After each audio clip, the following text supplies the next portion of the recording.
দোকানগুলো বিক্রি আছে। এই বিল্ডিংয়ের তলায়।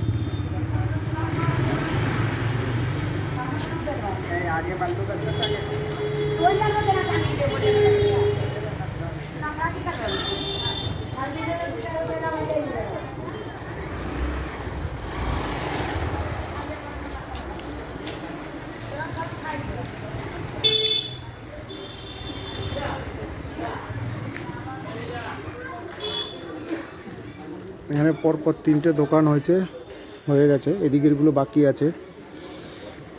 3, 4, 5, 6, 7খানা দোকান আছে রাখা বাড়িসহ। যদি কারোর দরকার লাগে আপনারা যোগাযোগ করতে পারবেন, আমি স্ক্রিনে নাম্বার দিয়ে দেবো।